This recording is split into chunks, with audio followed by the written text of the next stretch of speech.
حضرت محمد بن حنفیہ یہ حضرت شیر خدا مولا علی کے صاحبزادے ہیں، قربان جائیں۔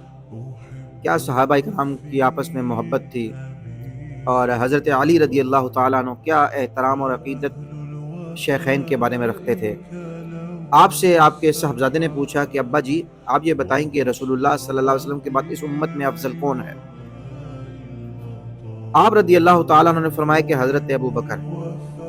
پھر آپ کے اسی بیٹے نے پوچھا کہ ابا جی یہ بتائیں کہ ابو بکر کے بعد کون افضل ہیں؟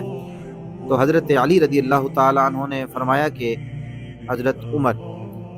آپ کے بیٹے فرماتے ہیں کہ میرے ذہن میں خیال آیا کہ اگر میں نے دوبارہ یہ سوال کیا اس طرح کہ کون افضل ہے تو آپ حضرت عثمان کا نام لیں گے، تو ڈائریکٹلی میں نے یہ کہا اور کہ ابا جان پھر تو آپ افضل ہیں۔ اللہ اکبر!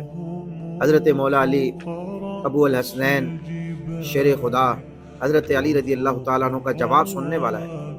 آپ نے اپنے بیٹے کو فرمایا کہ تو حضرت علی رضی اللہ تعالیٰ عنہ نے عاجزی اور انکساری فرمایا کہ میں تو مسلمانوں میں ایک عام سا آدمی ہوں۔ تو آپ رضی اللہ تعالیٰ عنہ کے جواب میں ہمیں آپ کی عظمت معلوم ہوتی ہے۔ سبحان اللہ! کیا محبت تھی، کیا ایک دوسرے کا احترام تھا۔ آج تو لوگ دست و گریباں ہیں ان حضرات کے نام پر اور کیا کیا کہہ جاتے ہیں، لیکن ان کی آپس میں جو محبت ہے، آپس میں جو تعلق ہے اور آپس میں جو ایک دوسرے کا احترام ہے، یہ ہمیں بہت کچھ سکھاتا ہے۔ اللہ تبارک و تعالی ہمیں تمام صحابہ کرام و اہل بیت سے عقیدت اور احترام کا رشتہ اپنانے کی توفیق عطا فرمائے۔